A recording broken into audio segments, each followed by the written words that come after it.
Hello, statistics scholars. Happy Saturday. Today is May 24th. It's the holiday weekend. What a week it's been. There's so much that happened this week that I really didn't even notice um, that last week was actually our very last class, and that next week is our final exam. So,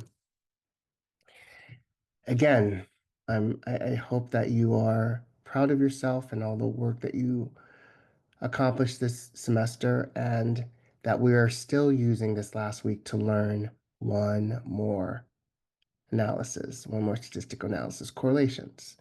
So I gave sort of an overview of how correlations work, and I promised that I would give a more thorough video this weekend, and this is that video. I'm going to, in the video, show you, walk through or work through at least two correlations from our textbook. We're going to work through anxiety and depression and hours of studying and performance in class. There's a third one that I'll leave for you to work out so that you are prepared for at least the, the how to work through the problems using a couple different methods. I'm going to show you how to plot the graph, the scatter plot out on paper, but I'm also going to show you how to work through it with Excel. So let's first jump into the chapter 12, which will unfortunately be our last chapter this semester, correlations. So I always like to start off with some new terms because statistics is the study of language, so we have to understand the terms. So let's start with relationship. What correlations are is they're looking for whether there is a positive or a negative relationship between two variables. So we're looking to see how they correlate. In other words, as one of the variables moves, does the other variable also predictably move some amount? And there are two kinds of relationships. There's a positive relationship and there is a negative relationship that isn't listed here. But what a positive relationship is when one variable moves, the other one also moves in the same direction. A negative relationship is as one variable moves, the other one moves in the opposite direction, some amount. So we're looking for whether there is a relationship and whether that relationship is positive or whether it's negative. We want to make sure that there is a linear relationship between the two variables. And this is important because if there is no linear relationship, if no such relationship exists, we cannot use correlations for that analysis. So that's the very first step. So far we've been using 4 steps in our hypothesis testing, which is stating the hypotheses, finding the critical values, calculating the test statistic, and then making the decision.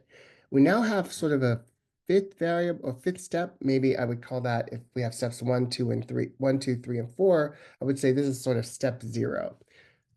If there is no linear relationship, then you stop and you can't use correlations for that analysis. Spearman's rho is the statistical sort of or the mathematical relationship that we write when we're trying to discover whether there is a relationship or not.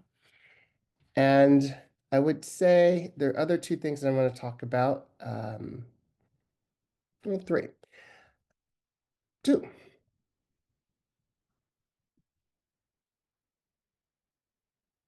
Confound variables. This is important because just because we find a correlation between 2 variables, correlation does not imply causation. In other words, Just because there's a relationship between A and B, meaning when A moves, B also moves, doesn't necessarily mean that A caused B. There could be a third variable that we would call a confounding variable that might also explain the movement between A and B. So for instance, um, we can say that there is a correlation between um, ad sales in September, ad sales in June, and ice cream sales. So when the month of June comes around, that typically we can imagine that it would correlate between ice cream sales going up. So we could say, the month of June or some advertising that happened in June also correlated with ice cream sales going up. And we could perhaps see that as one thing moves, the other thing moves. But there might be another explanation for ice cream sales going up. Ice cream sales typically go up when it's hotter outside, when people are thinking about ice cream, they're thinking about cooling off. So in that instance, weather or summer would be a confounding variable that might explain the movement between ice cream sales and some advertisement. Hopefully that gives you an idea. We'll talk a little bit more about that confounding variables and correlations. You'll see that at the end of the chapter. And I also want to talk very briefly about correlation matrices. I'm going to talk about them because for a very long time, correlation matrices really confused me. And hopefully I can explain it in a way that it doesn't confuse you.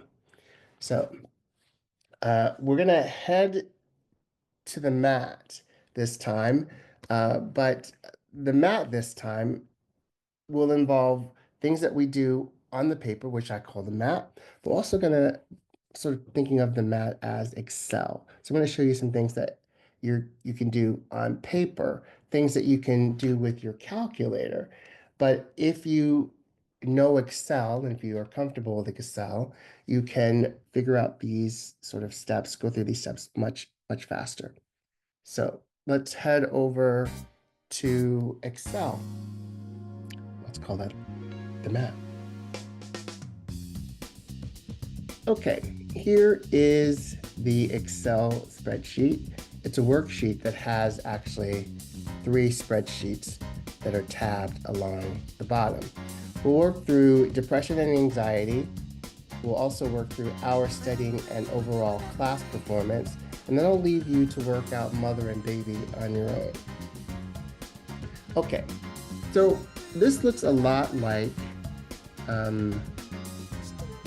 the sum of squares table. In fact, if you look here, we have the variable x, which we'll call depression. Then we have the absolute deviations and the squared deviations. And all we do now is repeat that for y, which we're calling depression. We have the depression absolute deviations and the squared deviations. And then we have this new column called product.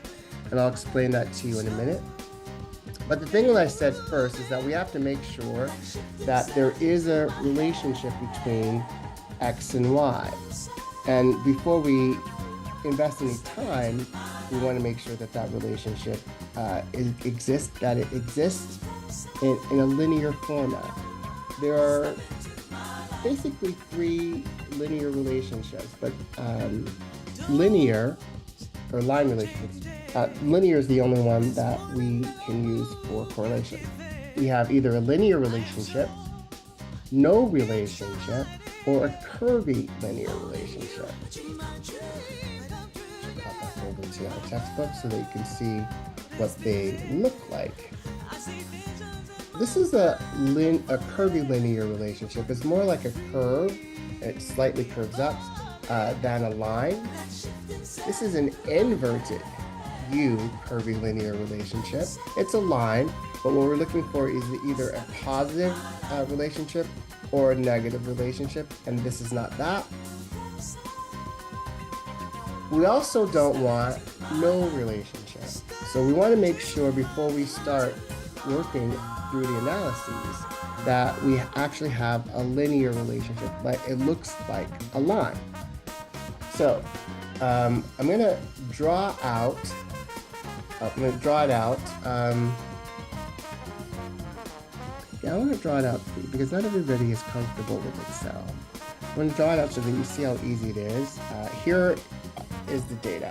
And we have 1, 2, 3, 4, 5, 6, 7, 8, 9, 10. 10 individual scores. These are of people who we have their score on depression and their score on anxiety, because we are testing the comorbidity, meaning the instance of having anxiety and also having depression. Does one go up at the same time that the other one goes up, or does one go up and the other goes down? So we have the n size is 10, right? But we need to create 10 dots that are using the x-axis, which is the horizontal axis, which will be depression, and the y-axis, which will be anxiety. I'll make the dots, and we can see how that works. So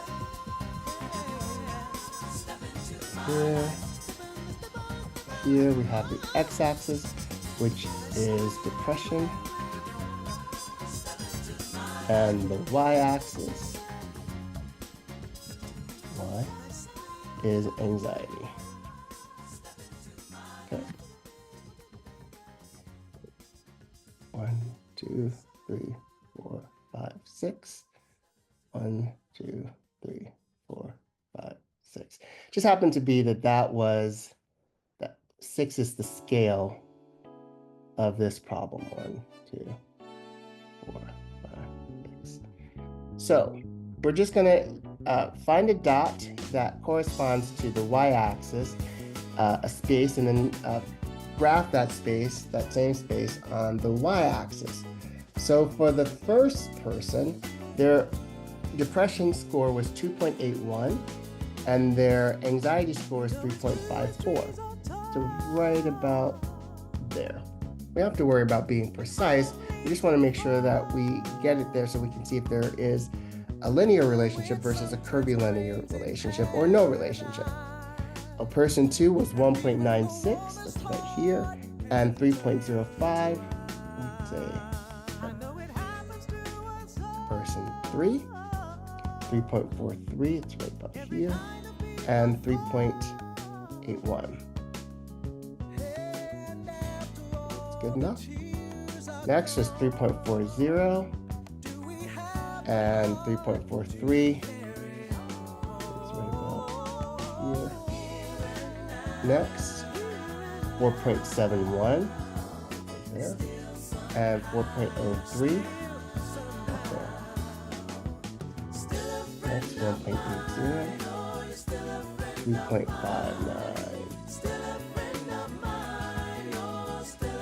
4.27, and 4.17. 3.68 and 3.46,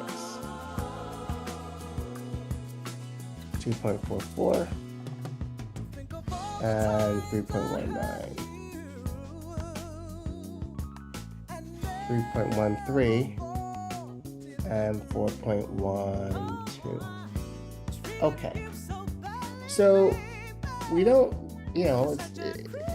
it's about making sure that there's a linear relationship, not that it's perfect. But if we drew a line, we could draw a line that touches most of the dots. We can see that the dots do sort of fit around the line, so that there is a linear relationship. And we can proceed with our analysis of the correlation. Set this aside for a second and let's work through the first step. So let's start with correlations. And this problem is depression and anxiety. So now that we've done step 0, that there is a linear relationship, let's proceed. The first step is to write out our hypotheses. The way we write out the null hypotheses is there is no relationship between depression and anxiety. We're going to call depression X and anxiety Y. We could have done it anxiety X and depression Y. Doesn't matter, we just have to be consistent with however we have named it. So we have a new way of expressing mathematically correlation. It's rho equals 0. This looks like a P, but it's actually the symbol rho, R-H-O. Rho. Rho equals 0. So there is no relationship. It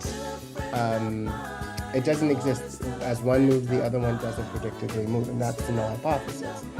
The alternate hypothesis is whatever we're interested in testing. We could test that they have a positive relationship as depression moves up, anxiety also move up, or they move in the same direction predictably.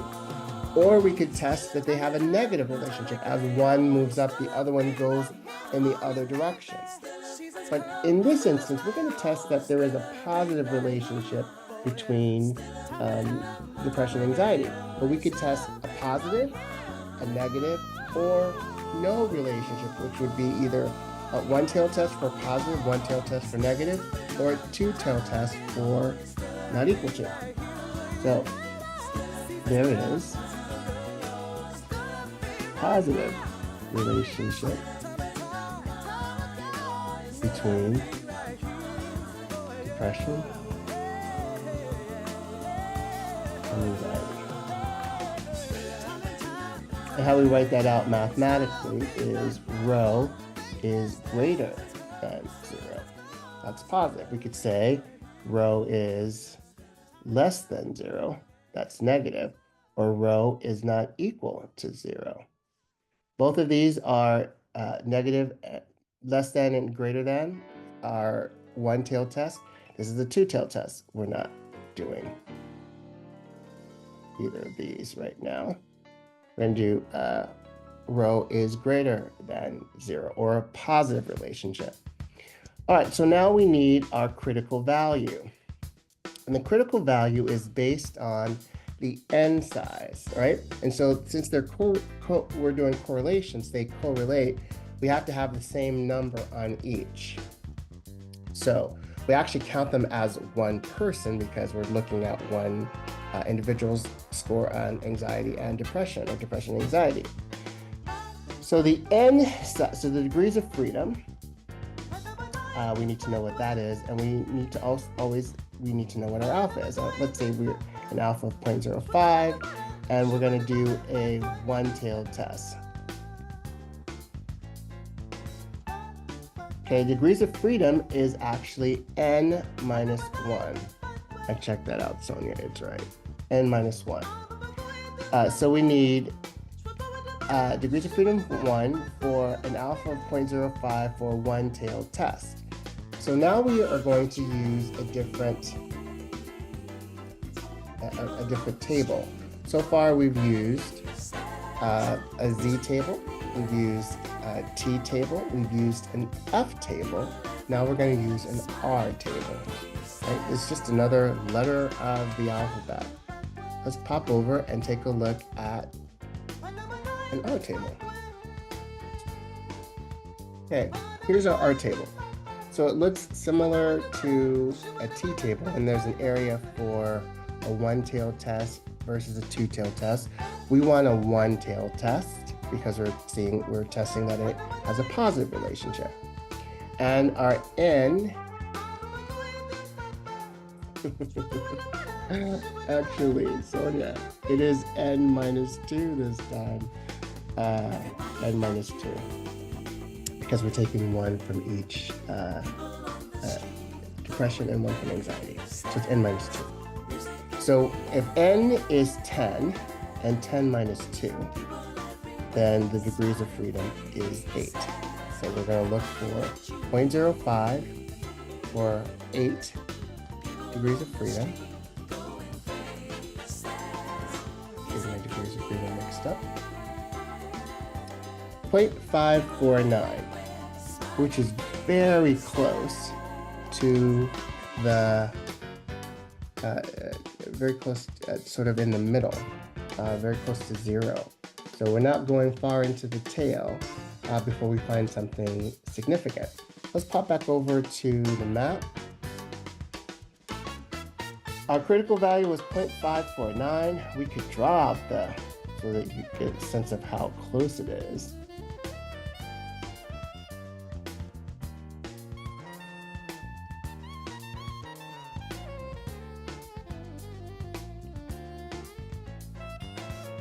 Our critical value is 0.549. So this is a really large rejection zone. So if we get something greater than 0.549, then they do have a positive relationship. All right, so the next thing we do is work through the calculations. But before we do that, well, a couple ways we have to sort of think through. First, well, let me do the R calculation. The calculation is covariance divided by the standard deviation of X, which is a depression, times the standard deviation of Y, which is anxiety. But we need the covariance formula. The covariance formula, which is kind of similar to a pooled variance. This is a covariance. Covariance formula is the sum of products divided by n minus 1. That's what I meant for n minus 1 for. All right, let's show you how to work through the calculations. We need to know the covariance number. We don't know that. We need to know the sum of products. We don't know that. So let's go over to Excel and work through very quickly how to get these formulas, because the formula that we need is covariance and we need the sum of products. Okay, here's our data. You can do this with your calculator, but you still need somehow to work through the absolute deviations and also the square deviations, because you need the standard deviation for X and for Y. So you saw me do this in class on Wednesday. I'll do it again. Quite simply, all we need to figure out is what is the sum of X. Sum of X equals sum, left parentheses, right parentheses, and now when I hit enter, I'm going to get the sum. Super easy. I want the average, so it has an average formula equals average. Same thing, grab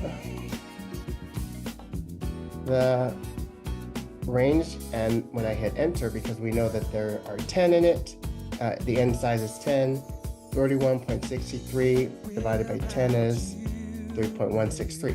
Actually, this value is much bigger than 3.163. I just changed it to 2 decimal points. If I wanted to, we could see 4 decimal points. So we'll go to format cell. Say I want 5 decimal places even. That's the whole number. And I'm just going to change it back to 2 decimal places. All right, so now that I have the average, I can subtract the average from every value of depression in X to get the absolute deviation. Click here, this is where it's going to go, equal this value minus that, which is the mean. I'm going to put what's called absolute restrictors on it so that it always goes to B15.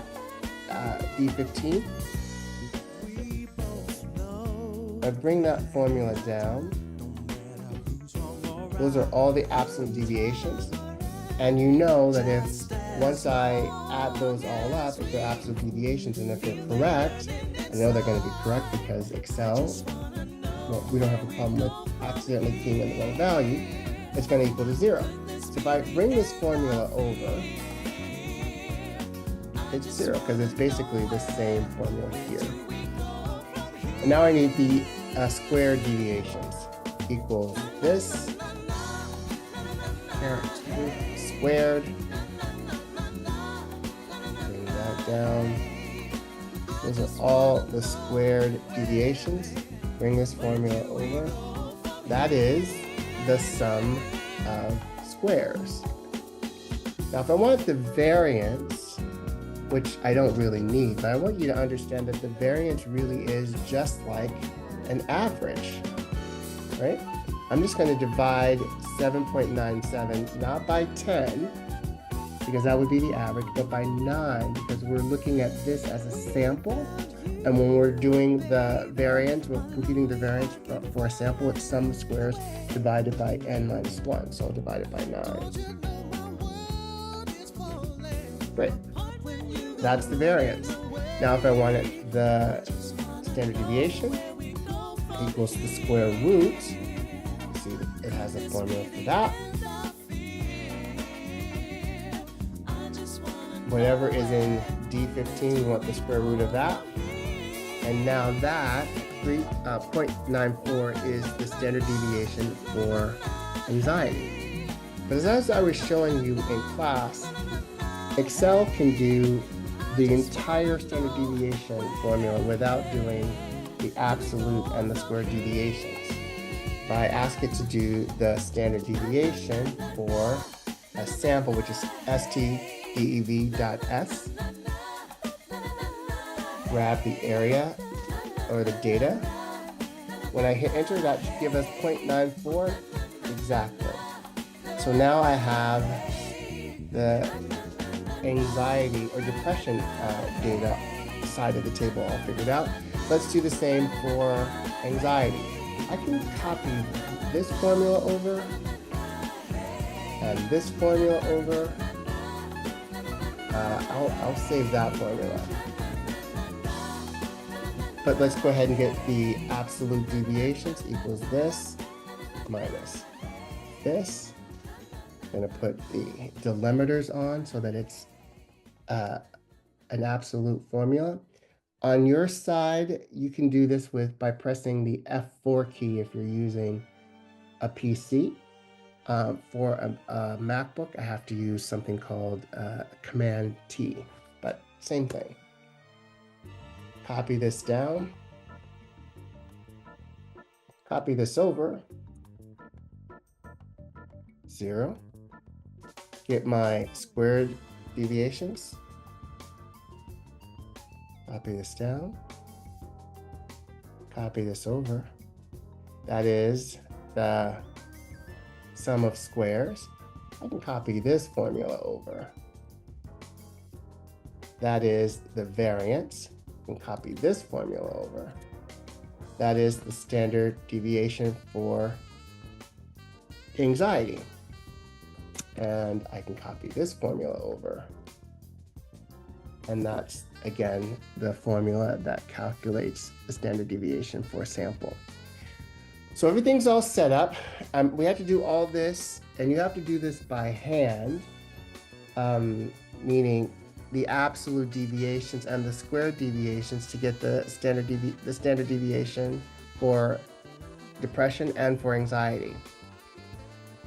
But we also need something called the products, and we want the product of the absolute deviation of depression times the absolute deviation of anxiety. And we want the absolute, not the squared. So I'm just going to hit equal. This is the absolute times, or asterisk, that's for depression. This is for anxiety. When we multiply those two together, that's the value. Copy this formula down.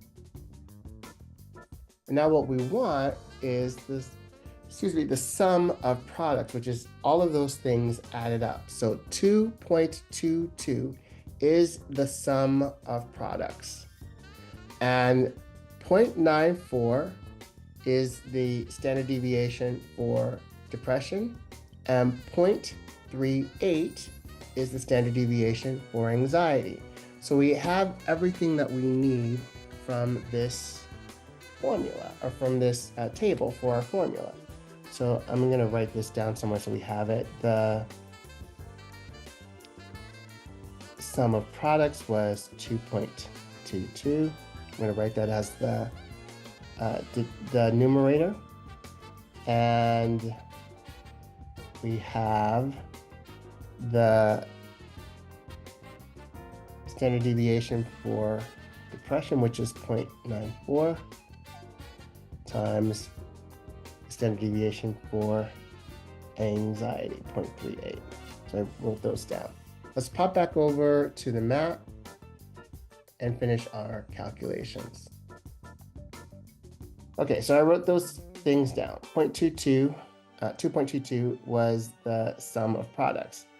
N minus 1 is 10 minus 1, or 9. So let's figure out what the covariance is. It's 2.22 divided by 9 equals 246. 0.246, we can round it up to 2.5. Right, 0.25. All right, so that becomes now the numerator. That's the covariance. We're going to multiply, or 2.25 divided by the standard deviation of depression times the standard deviation of anxiety. And if that is greater than 0.549, then we're going to reject the null hypothesis. All right. So 0.25 divided by 0.94, I use parentheses, times 0.38, close parentheses. So it's 0.699, so we can round that up to 0.70, which is greater than our critical value. So we're going to reject the null hypothesis that there is no relationship, because it is significant. So a couple of things, 3 things now that happen with this result. This result tells us 3 things. It first tells us the direction of the correlation. If the number is positive, and this number is positive, the direction is a positive correlation. If this number were negative, the direction would be a negative correlation. It's also going to tell us whether it's significance. It's going to tell us the significance, meaning, is it greater than the critical value? In this case, it is, which is why we reject the null hypothesis. It's also going to tell us the effect size. So we're using 0.01, 0.09, 0.25 for small, moderate, and large, which means we have a positive, significant, large relationship between depression and anxiety. So we would simply write out our result. We're going to reject the null hypothesis.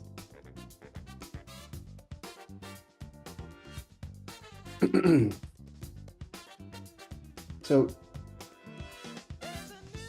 I want to just be clear that this is slightly different than any analysis that we've done so far, in that once we get the result of R, we know 3 things. We know the direction, we know whether it's significant to reject or fail to reject the null hypothesis, and we know the effect size. So a positive number, this is positive, means it's a positive relationship. If it's greater than, here's the number. A positive number, is it a positive number? Yes. So that means it's a positive relationship. Is it greater than 5.49? Yes, it also is. It's 0.70. It's not far, but it is R obtained equals 0.70, which is slightly further into the tail. So we reject the null hypothesis. Now we also know the effect size. 0.70 is greater than large, right? 0.25. Our correlations have to always equal between -1 and 1. If we have any number that's outside of -1 to 1, the correlation is, or the calculation is incorrect. So we would say, based on the collected sample,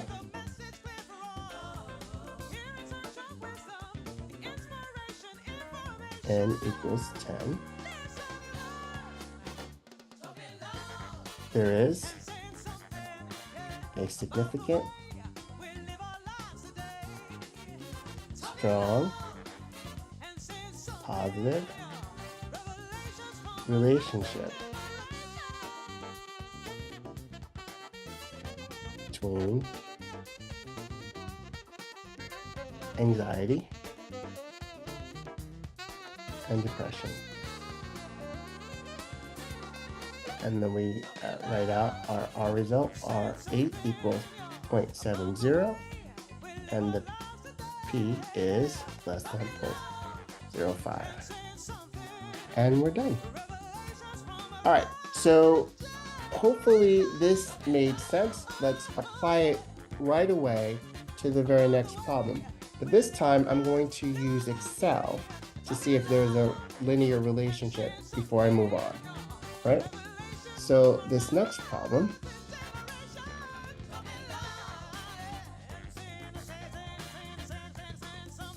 let's go to the next tab, is there a relationship? Does the relationship exist between the number of hours that one studies and their overall class performance? Which is probably a question that many of you have asked yourself. That if I put in a number of hours, if I put in more hours of studying, will I see a difference in my class performance? Now, anecdotally, it may seem like, yeah, that's the right thing, but what we can do is see with the correlations whether there is actually a relationship between those two variables.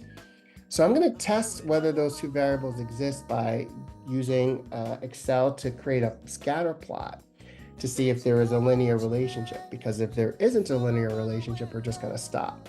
So to start off, I'm just going to highlight X studying, X hour studying, then I'm going to hold the command key. Maybe it's the shift key on your computer, and then do the same thing for Y. So if you click someplace else incorrectly, just click out and start over. Like if you do that, just click over, right? So shift, click, and control or command, probably control, right? So I'm going to ask Excel to use the information that I have highlighted to create a scatter plot. And it did it very, very quickly. Let's move it over here. Let's move it out of the way. We can see that there is a line. Now there's some gaps in here, but there is a line. I would say right around here, right? There are some points above the line, there'd be some points below the line, and there's a gap here. But there does appear to be a linear relationship. So we can proceed with the analysis. So let's go back very quickly to the mat to write out our hypotheses. So this is a correlation, study, and performance. We know that means our studying and class performance. The null hypothesis is there is no relationship between hours studying and class performance. To write that mathematically is rho equals 0. Okay, there is no relationship. The alternative hypothesis is that there is a positive. That's what we're testing. That if the number of hours that you study increase, so will your class performance will go in the same direction. So we're looking for a positive relationship. There is positive relationship between our studying and class performance. Okay, and the alternative is rho is greater than 0 because we're testing a positive relationship. Next thing is the critical value. We have to take 1 from each, so it's n minus 2. We want an alpha of 0.05. That's what we're testing. It's a one-tailed test. We need to know what n is, so I'll go very quickly back to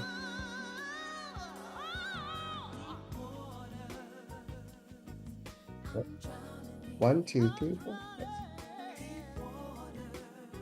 15, and it's 15. All right. Yes, 15. All right, so 15 minus 2 is 13. So that's the degree of freedom that we're looking for. And we pop over to our R chart. We want a one-tailed test for 13 degrees of freedom. Last time we used 0.549. This time we're going to use 0.441. 0.441. Still very, very close to the center. That's something that I want you to really notice that's different about correlations. So 0, 1, 2, 3. We're very, very close to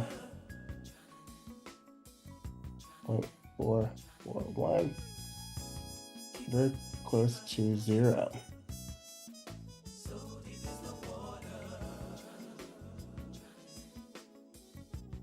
Right? So now we need the R. We're calculating the statistics, the test statistics, covariance of XY divided by the standard deviation of, we're going to make our studying X and class performance is Y. Between covariance divided by the standard deviation of studying and the standard deviation of Y, which we don't know yet. And we also don't know the covariance, but that is the sum of products divided by n minus 1. And let's go back to our sort of expanded sum of tables chart to figure it out.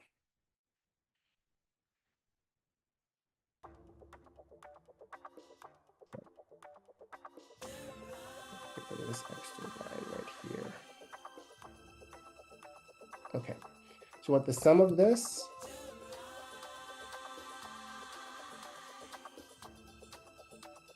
the average of this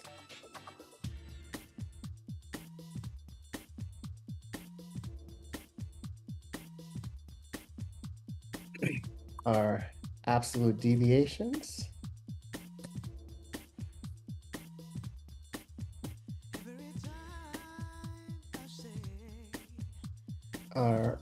we get the 0 as the sum of all the absolute deviations, the squared deviations.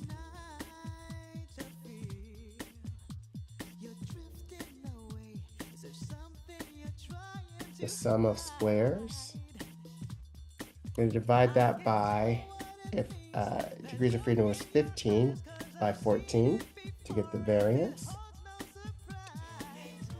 And get the square root of that for standard deviation. Let's test that with the standard deviation formula. We should get 1.12, and we do. Let's do the same thing for, we can do all three of these right at the same time. Right? It's 0 because there's nothing there right now. Go ahead and get the mean with the standard deviation. Let's see if that all bears out.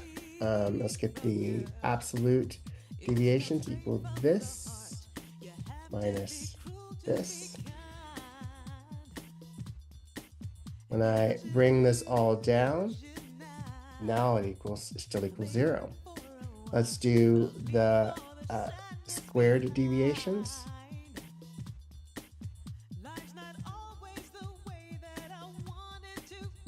Okay, let's do, this is going to be divided by 14 for the variance, and the square root, you can't see because this variance thing is right.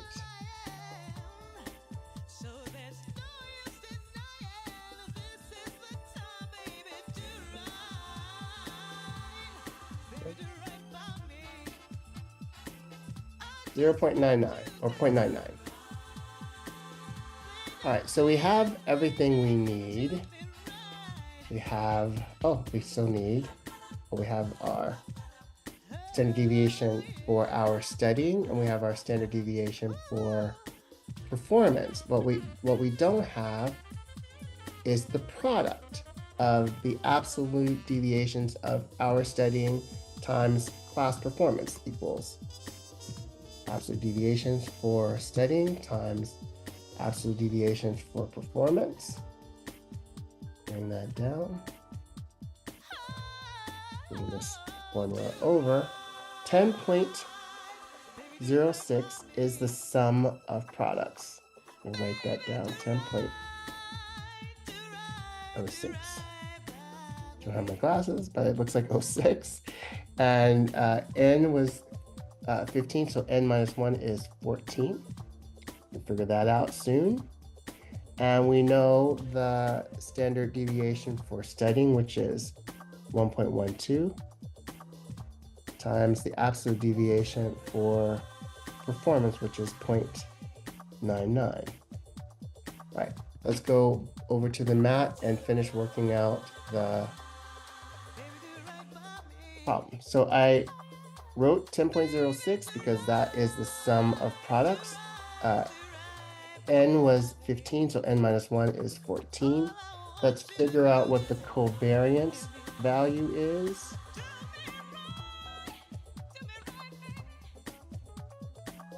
.06 divided by 14. 0.718, so 0.72. Make sure. 10.06 divided by 14. 0.718, so 72. Yep. Okay, put that as the numerator for the covariance, for the R calculation. 0.72 divided by 1.12, which is the standard deviation for our studying, times 0.99, which is the standard deviation for class performance. 0.72 divided by, I'm going to put parentheses, 1.12 times 0.99, close parentheses. This should be between -1 and 1. And it is 0.649, which is 0.65. Okay, that's positive. It's greater than 0.44, and it's large. So we know that we can reject the null hypothesis. We know that because this number is positive, there's a positive relationship, And we know that 0.65 is greater than 0.25, which is the cutoff for large. So we can write out our results.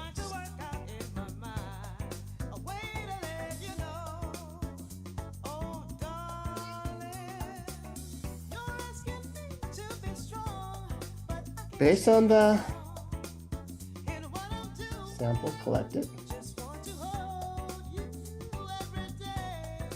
it was N15. There is a significant, strong, positive relationship between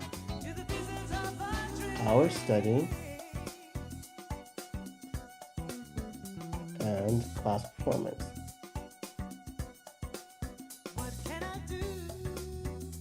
And you write out our result, which is R 13 equals 0.65, and the probability was less than 0.05. Didn't see all that, but you heard me say it. So that's it. That's what there is to calculating a correlation. So I just did 2 correlations for you. I did depression and anxiety. I also just did study and performance. There is a third problem in the last tab that looks at the relationship between whether there is a relationship between mothers speaking to their children and babies' ability to vocalize. So they took that mother speaking is X, baby vocalizing is Y, 1, 2, 3, 4, 5, 6, 7, 8, 9, 10. 10 is the n size, so the degrees of freedom, you know what that's going to be, n minus 2. I'm going to leave this correlation for you to figure out. I'm also going to give you an opportunity to earn some bonus points for completing it, so that you have a little bit of a practice in case you want to use a correlation as your one of the problems that you solve in the third part of our final exam. Having said that, I hope this gives you some insight. I gave you some instances of how to check to see if there's a correlation, a linear relationship, by either drawing out the dots yourself or by using Excel. This wasn't designed as an Excel tutorial. This sort of assumes that you already know how to use Excel. But even if you don't know exactly or not very comfortable using Excel, you can watch this video several times and get an understanding. But there's also tons of Excel videos out there that you could look at for learning how to use formulas. But you see that you can calculate some of this on your own, but you have to actually do the absolute deviation. So you have to use the sum of squares table because you need that for the sum of products. So this is a longer analysis, but it's not very difficult. It's not very complex. It's a little complicated. No, it's not very complicated. It's a little complex, meaning there's a lot of parts. But you should be able to do this fairly easily. And so I invite you to practice this so that you feel comfortable. And I'm looking forward to, in your final exam, all the statistics that you find. Have a great holiday weekend. Be safe.